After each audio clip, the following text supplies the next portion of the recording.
Isa nga pong malakas na palakpak para sa ating Panginoon. Hallelujah! Sa umaga pong ito ay nabasa na po yung salita ng ating Panginoon. Muli ko pong babasahin sa magandang balita Biblia sa 2 Chronicles chapter 20 verse 12. Ang sabi po dito, ikaw po ang Diyos namin, parusahan ninyo sila. Hindi namin kayang labanan ang ganito karaming hukbo. Hindi po namin alam ang aming gagawin, sa inyo lamang kami umaasa. Pagpalain ng Panginoon ang kanyang masalita na atin pong nabasa sa umaga pong ito. Mula po sa talatang ito ay nais ko pong bigyan ng paksa ang mensahe ng Panginoon, facing the crisis in life. Pagharap sa krisis ng buhay. Sa ating pong binasa, makikita po natin dito na sina Jehoshaphat ay inaatake na po ng kanilang mga kalaban. At dahil sa dami ng mga hukbo na kanilang makakalaban ay hindi na po nila alam ang kanilang gagawin. Kaya nga po sila ay umiyak, sila po ay dumulog sa Panginoon, sila po ay nanalangin sa Panginoon at sinabi na, ikaw ang Diyos namin, parusahan po ninyo sila. Hindi namin sila kayang labanan, sa dami nila, hindi namin kayang labanan, pero sa iyo kami nagtitiwala dahil ikaw ang aming Diyos. Yun po yung panalangin ng mga grupo ni Jehoshaphat nung sila po ay sinasalakay na ng napakaraming mga hukbo ng kanilang mga kaaway. At hindi po lingid sa atin na nagkakaroon po tayo ng malawakang crisis ngayon. Ang crisis in life is inevitable. Ang crisis po ng buhay ay hindi po natin yan matatakasan. Sometimes dumarating yung mga crisis, yung mga unexpected moments ng ating buhay na parang walang katiyakan, unstable, or out of control.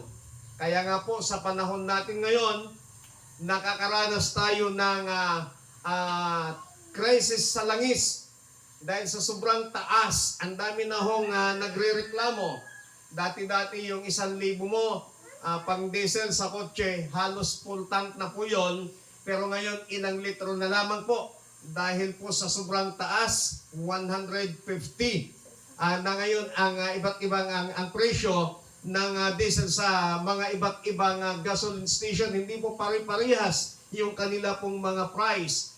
At maging yung mga gasolina, ang dami na hong umaaray dahil sa crisis na ito. Ang dami na hong nagre-reklamo, but ang lagi ko nga pong sinasabi, kahit ano pang gawin nating reklamo, wala tayong magagawa. Ang kailangan lamang natin ay tanggapin ang realidad na ang crisis sa buhay ay bahagi na ng ating buhay bilang isang tao na nabubuhay dito sa sanlibutan. But, ang kagandahan lamang po niyan, mga kapatid, as a Christian, tinuturuan tayo ng salita ng Panginoon kung ano ang mga dapat nating gawin kapag tayo po ay nakakaranas ng crisis sa ating buhay. Marahil sa iba po sa atin, ay may mga personal na crisis na hinaharap sa kanya pong buhay. May mga crisis na hinaharap sa kanyang pamilya. May mga crisis na kinakaharap.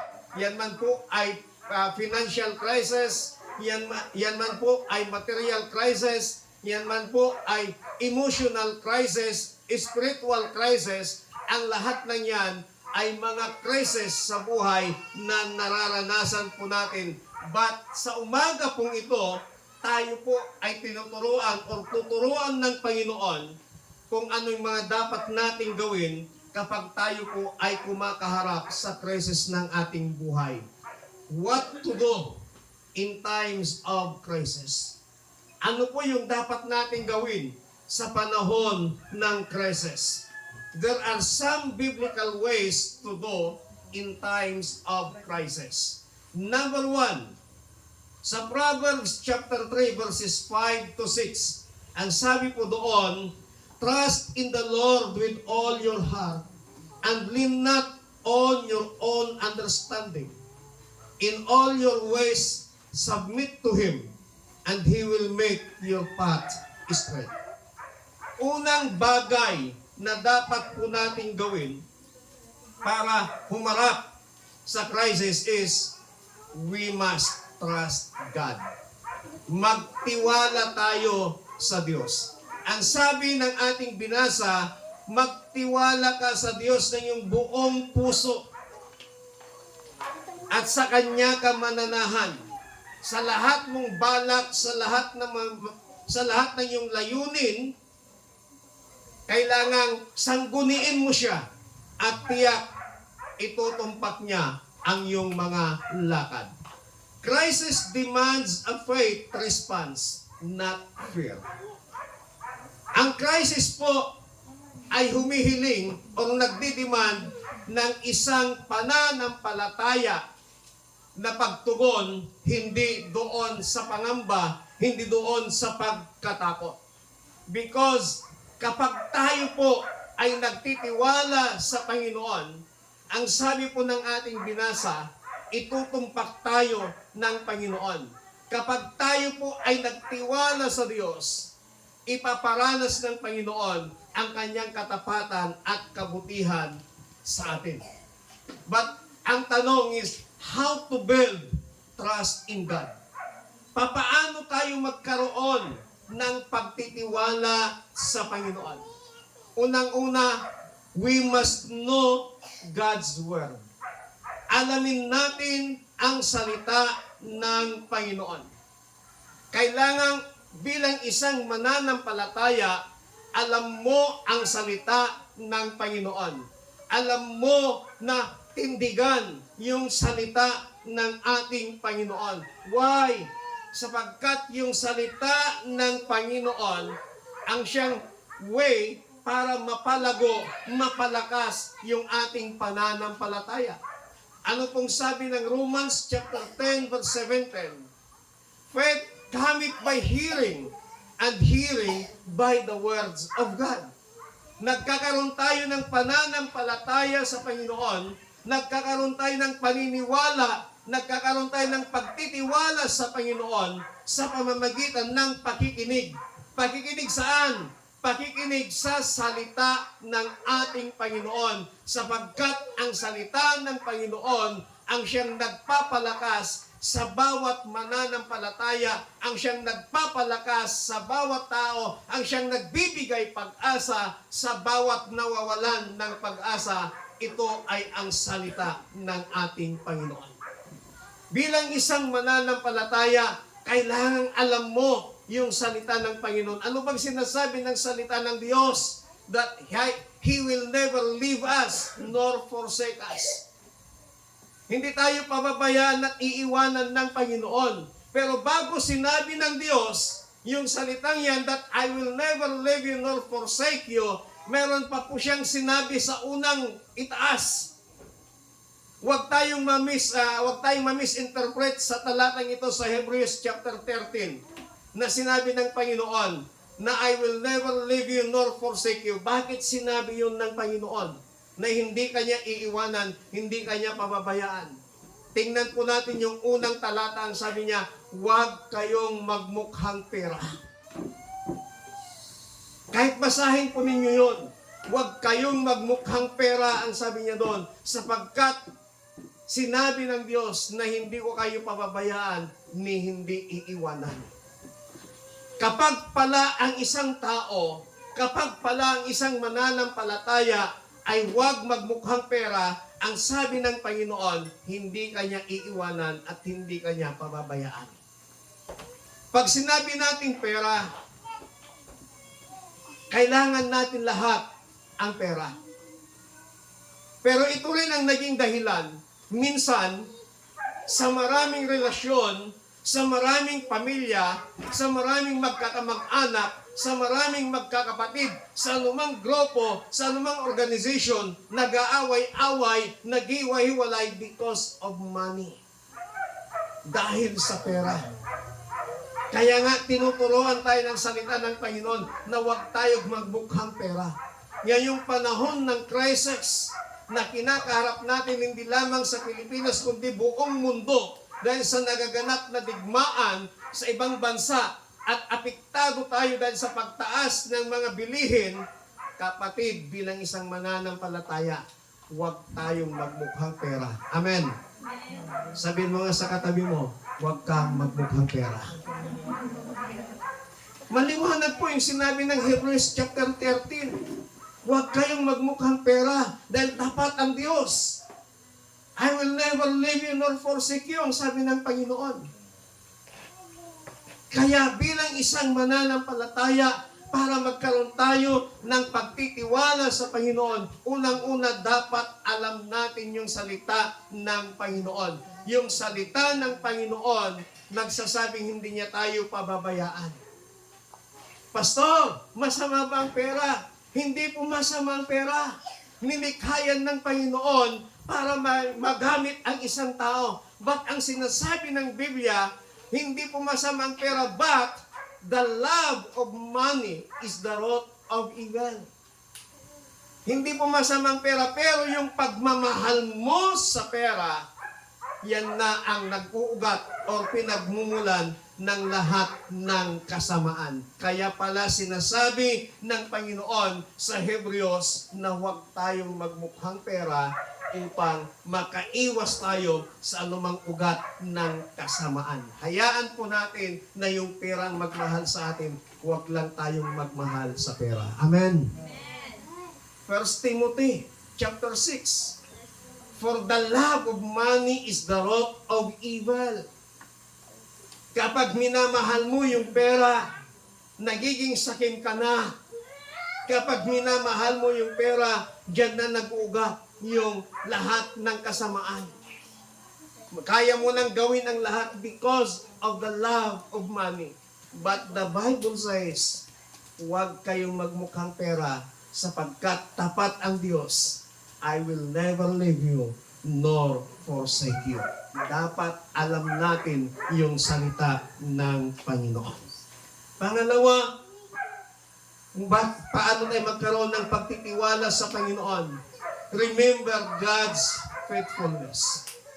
Lagi nating alalahanin yung katapatan ng Panginoon. Tinuturuan tayo ng Diyos that we must trust God not only when it's easy, but when it's hard. Tinuturuan tayo ng salita ng Panginoon na dapat lagi tayong magtiwala sa Kanya, hindi lamang sa napakagaan na sitwasyon ng ating buhay, pero lalong-lalo na kapag dumaraan tayo sa napakahirap na sitwasyon ng ating buhay. Trusting God is a journey. Yung pagtitiwala natin sa Panginoon ay bahagi ng ating paglalakbay bilang isang mananampalataya. Hindi lamang one-time decision, but in every day in our lives, sa bawat oras, sa bawat araw, sa bawat panahon, sa bawat sitwasyon ng ating buhay, dapat lagi tayong magtiwala sa ating Panginoon. Because God is always faithful, even when we don't understand. Minsan napakahirap unawain yung mga crisis na nararanasan po natin sa ating buhay. But tinuturuan tayo ng Panginoon na lagi tayong magtiwala sa Kanya. Lagi nating pagtiwalaan ang Panginoon sapagkat nangako ang Diyos na hindi niya tayo pababayaan, hindi niya tayo iiwanan. Nangako ang Panginoon na sasamahan niya tayo hanggang sa katapusan ng mundong ito. Kaya dapat lamang na magtiwala tayo at pagtiwalaan natin ang Panginoon. Pangalawa na dapat nating gawin kapag tayo po ay humaharap sa crisis, pray earnestly. Mataimtim na panalangin. Ano bang ibig sabihin ng earnest prayer? Earnest prayer is sincere, passionate, and persistent communication with God.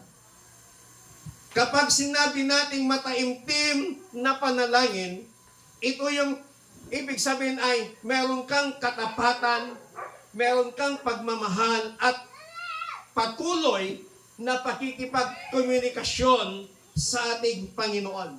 Hindi lamang routine, hindi lamang dahil naka-schedule ka everyday, ganitong oras dapat manalangin ka, hindi lamang ganon, but ito po ay may passion ka, ito po ay tapat ka sa Panginoon, at ito ay yung patuloy mong pakikipagkomunikasyon sa Panginoon.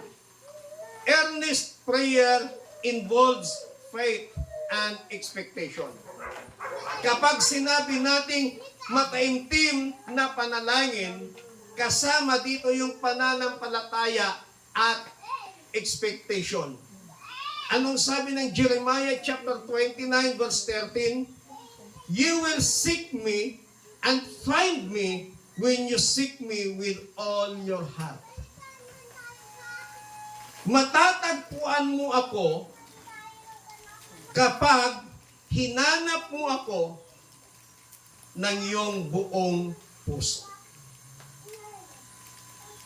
Yun pala yung taimtim na panalangin.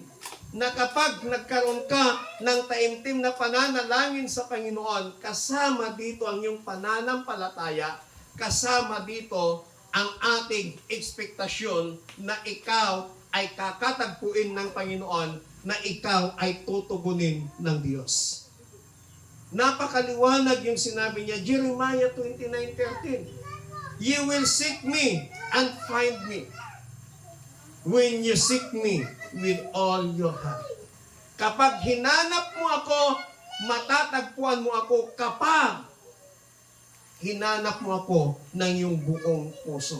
Ibig sabihin, kapag nanalangin ka, nanalangin tayo sa Panginoon, makikipag-usap tayo sa Diyos ng may katapatan, makikipag-usap tayo sa Panginoon ng may pagmamahal, at makikipag-usap tayo sa Panginoon ng mayroong expectation na tutugunin ka ng ating Diyos. God responds to hearts that are fully engaged, not just words. Tumutugon ang Panginoon sa puso na handang magtiwala. Tumutugon ang Diyos sa puso na kung saan ay handang manalangin ng taimtim, hindi lamang sa pamamagitan ng mga salita. Ang pananalangin po sa Panginoon ay hindi pagandahan ng mga salitang binibitawan. Hindi po tinitingnan ng Panginoon kung gaano kaganda yung pagbitaw mo ng mga words sa panalangin. Hindi po tinitingnan ng Panginoon kung gaano kaganda yung diksyon mo kapag ikaw ay nananalangin. Ang tinitingnan ng Panginoon, if you really seek Him with all your heart. Na kahit maikli lang, kahit maiksi lang, o kahit madalang lang yung mga salitang binibitawan mo sa Panginoon, kapag nananalangin ka, kapag lumuluhod ka, kapag nakikipag-usap ka sa Panginoon, kung buong puso naman ang iyong ginagawa, kapatid, handa kang katagpuin, kapatid, handa kang tugunin ng ating Panginoon. Palakpakan po natin ng Diyos. Earnest prayer requires desperation. Deep prayer often comes from deep need. Kapag mayroon kang malalim o matinding pangangailangan, napakasarap pong manalangin. Minsan, ang desperation, ang pagiging desperado, ito ay nagmumula kapag meron kang matinding pangangailangan. When we realize that we cannot fix things on our own, desperation pushes us closer to God. Kapag makita at kapag na-realize po natin na hindi natin kayang ayusin ang isang bagay, nagiging desperado tayo na lumalapit, nagiging desperado tayo na lalapit at lalapit sa ating Panginoon. Na kahit sino mang Poncio Pilato ang hahadlang, ang magbabawal sa iyo, at dahil desperado ka, walang sino mang makapagbabawal sa iyo kasi desperado ka na lumapit sa ating Panginoon. Katulad po ni Hana. Ang sabi ng Biblia, mataimtim na nanalangin si Hana. Bakit? During this time, si Hana po ay binubuli ng kanyang biyanan, ng kanyang kapamilya. Dahil si Hana, bagamat may asawa, wala siyang anak. Baog si Hana. At sa Jewish customary, kapag ang isang babae na may asawa at hindi nagkaanak, ang tingin nila ay isinumpa siya ng Panginoon at kahiya-hiya siya sa pamilya na kung saan ay dala-dala niya yung sumpa ng ating Panginoon. Kaya kabigat yung nararamdaman ni Hana. Araw-araw ng kanyang buhay, araw-araw binubuli si Hana. Araw-araw pinagtatawanan si Hana. Araw-araw ipinapakita sa kanya na hindi siya mahalaga. Araw-araw mga masasakit na salita ang kanyang naririnig. And because of that situation, naging desperado si Hana na lumapit sa Panginoon. Kaya pumunta siya doon sa templo at ang sabi ng Biblia, na taimtim na nanalangin si Hana. At ang sinabi ng Biblia, walang marinig ang kanyang bibig, lamang ang nakikitang bumubuka-buka sa kanyang panalangin. Kaya nga siya'y napagkamalang lasing at pinapauwi siya dahil sa pag-aakalang siya'y lasing. Pero ang sabi ni Hana, hindi po ako lasing. Ako po'y taimtim na humihingi sa Panginoon. At alam niyo ho, tinugon ng Diyos yung kanyang panalangin. Makalipas ang ilang panahon, biglang naglihi si Hana at siya'y nagkaroon ng anak at pinangalanan niya itong Samuel. Hiningi ko sa Diyos, ipinagkaloob ng Panginoon. Ano pong makikita po natin dito? Yung pagiging desperado ni Hana, yun yung naging way para siya po ay lumapit sa ating Panginoon. Ano pong sinasabi ni kapatid na Pablo sa atin? Instead of worrying, manalangin na lamang tayo. Sa Philippians chapter 4, verse 6 to 7, pray instead of worrying. Imbes na mangamba ka, imbes na mag-alala ka sa pangangailangan mo, imbes na mag-alala ka sa crisis na nararanasan globally, instead na mag-alala ka sa pangangailangan mo, imbes na mag-alala ka sa taas ng bilihin, sa taas ng mga nabibili sa palengke na basic commodities natin, mga basic na pangangailangan po natin, mag-pray ka na lang, manalangin ka na lang ng manalangin. Amen? Kasi pag lagi kang mag-aalala, wala kang mapapala. Pero kapag nananalangin ka, meron kang mapapala sapagkat nakikita ng Diyos ang puso mo, gagantimpalaan ka ng Panginoon ayon sa laman ng puso mo. Pangatlo na ibig sabihin ng earnest prayer. Earnest prayer is persistent.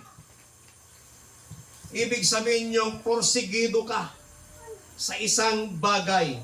Keep praying even when answers delay. Na kahit pakiramdam mo, kahit nakikita mo na hindi mo pa nakakamtan yung tugon ng panalangin mo, keep on praying. Keep on praying. Patuloy ka lang at patuloy na manalangin. Huwag mong sabihin, hindi ka tinutugon ng Panginoon. Huwag mong sabihin, ang tagal namang tumugon ng Panginoon. Tinitingnan lang ng Panginoon kung ikaw ay porsigido sa isang bagay na ipinapanalangin mo sa Panginoon. At lagi po nating tandaan that God honors persistence. Kapag nakita ng Panginoon na may pagpupursigi ka sa pananalangin, kapag nakita ng Panginoon na may pagpupursigi ka, then God will reward you. Yung babaeng balo na pinatay ang asawa, gusto niyang makakuha ng hustisya.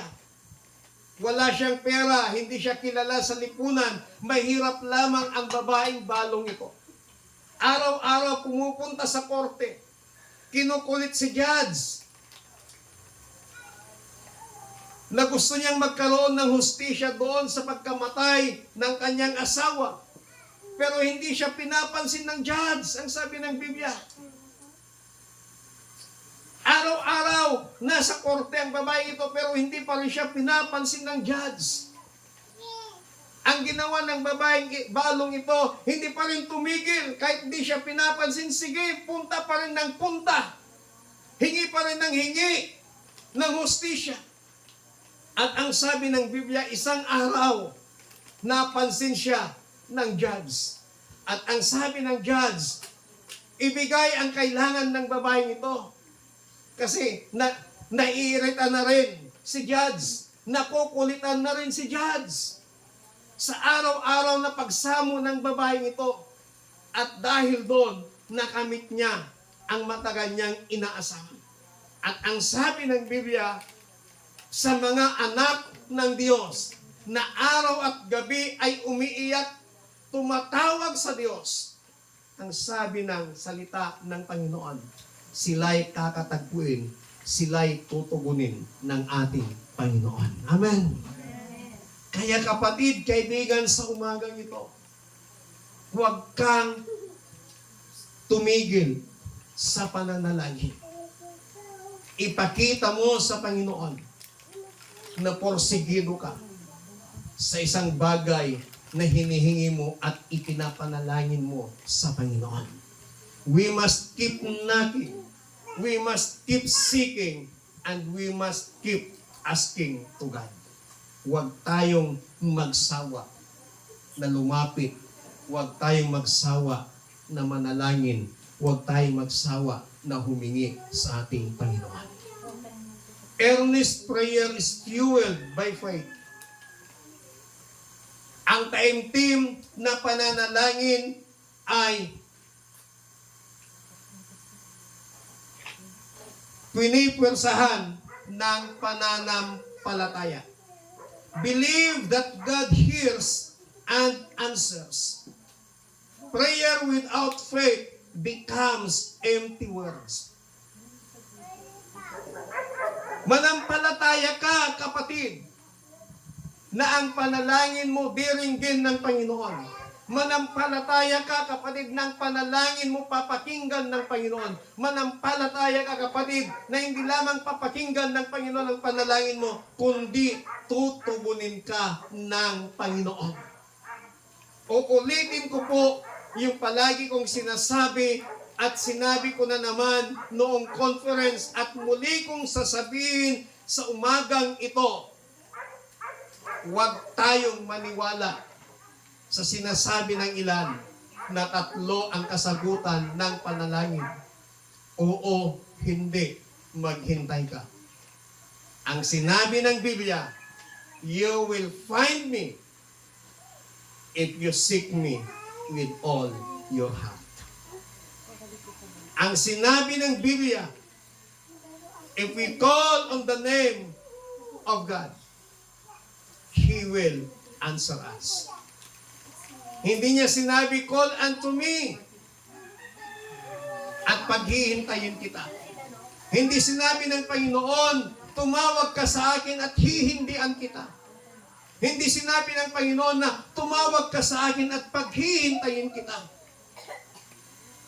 Pero ang sinabi ng Panginoon, tumawag ka sa akin at tutugunin kita. Kaya lagi mong tandaan, kapatid, na kapag ikaw ay nananalangin, papakinggan ka at tutugunin ka ng Panginoon. Amen?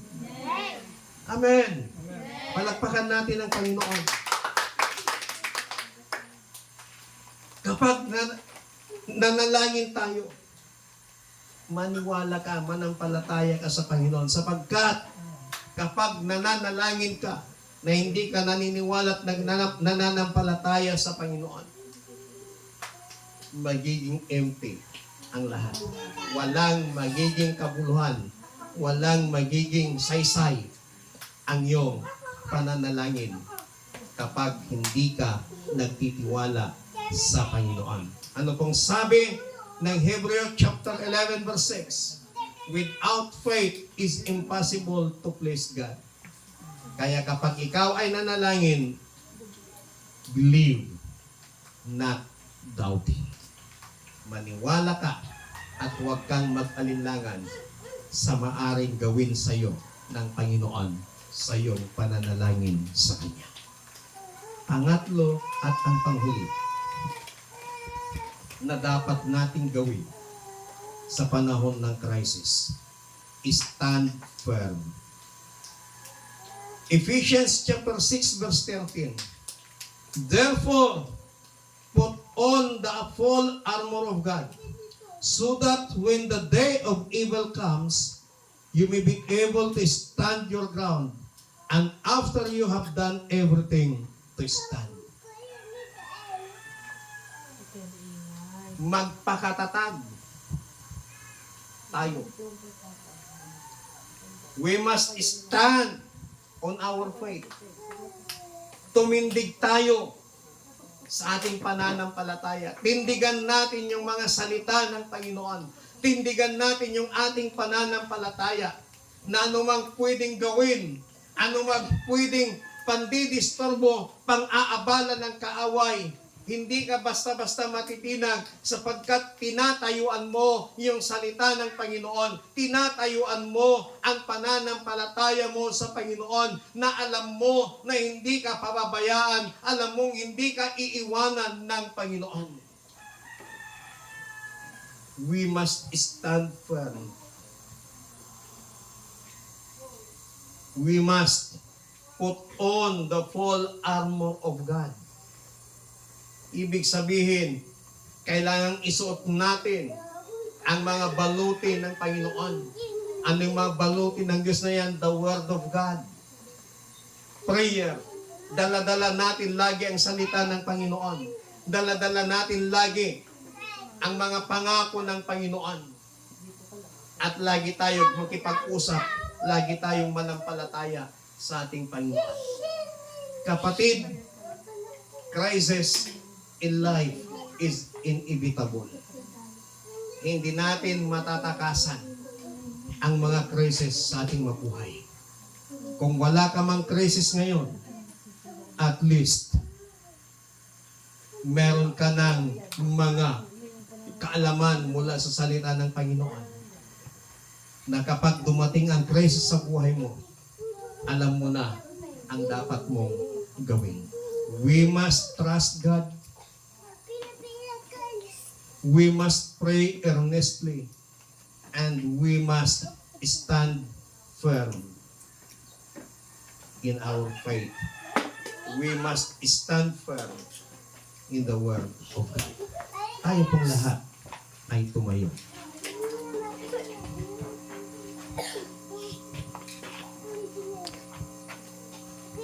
Ano mang krisis ang kinakaharap mo, lagi tayong magtiwala sa Panginoon. Lagi tayong manalangin sa Panginoon. At lagi tayong magpakatatag sa harapan ng Panginoon. Tatayuan natin ang ating pananampalataya. Tatayuan natin ang salita ng ating Panginoon. Hallelujah. Awitin nga natin, ako'y nagtitiwala sa iyo. At habang inaawit natin ng awit na ito, nawa ito yung desire, ito yung panalangin ng ating puso sa Panginoon na pagtitiwalaan natin ang Diyos. Magtitiwala tayo sa Kanya na anumang panahon, anumang sitwasyon ng ating buhay, wala tayong ibang pagtitiwalaan maliban ang ating Panginoong Diyos. Hallelujah. Oh, we praise you, Jesus. We exalt your mighty name. Hallelujah. Gawin nating panalangin ito. Gawin nating deklarasyon ng ating pananampalataya ang pagtitiwala natin sa Panginoon. Hallelujah. Ako'y nagtitiwala sa iyo. Kalakasan ko'y nanggagaling sa iyo. Ako'y nagtitiwala sa iyo.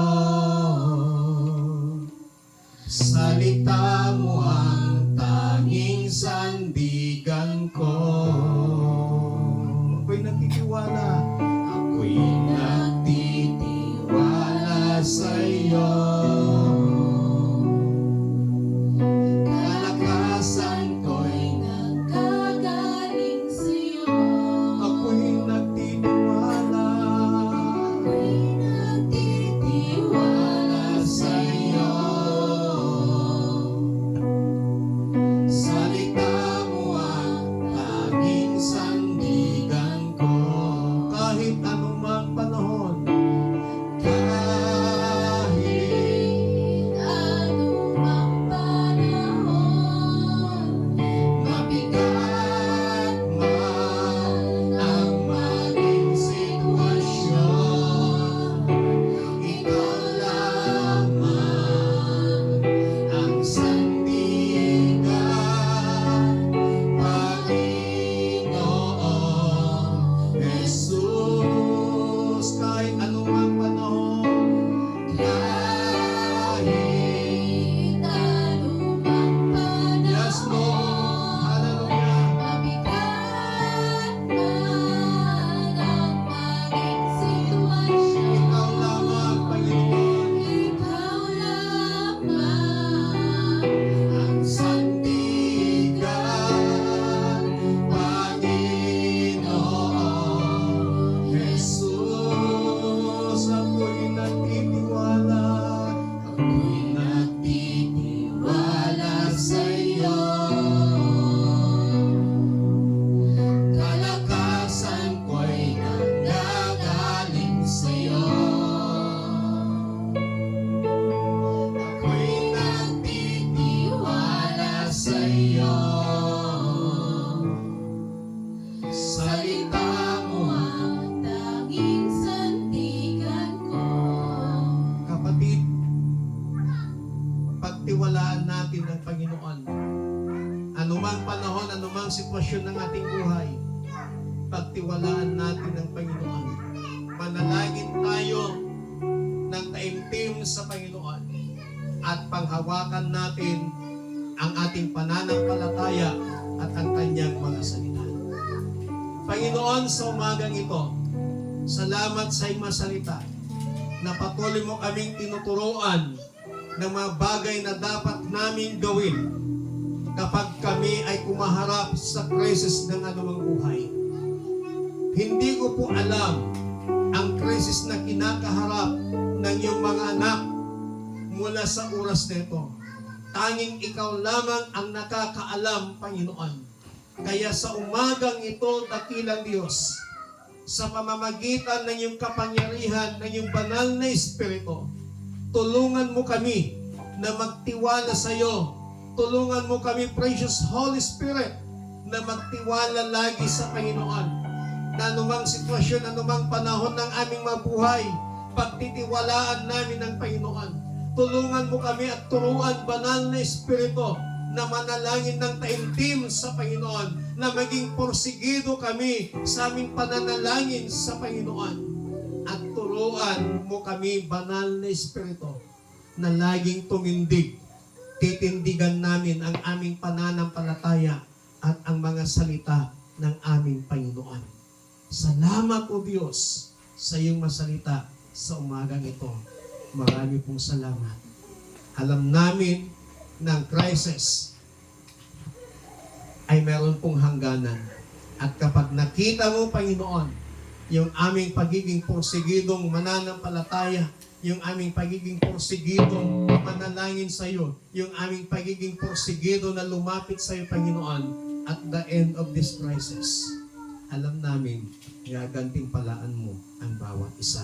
According sa aming pananampalataya at sa laman ng aming mga puso. Salamat po ng marami. Salamat po. In Jesus Christ, may pinag-pray.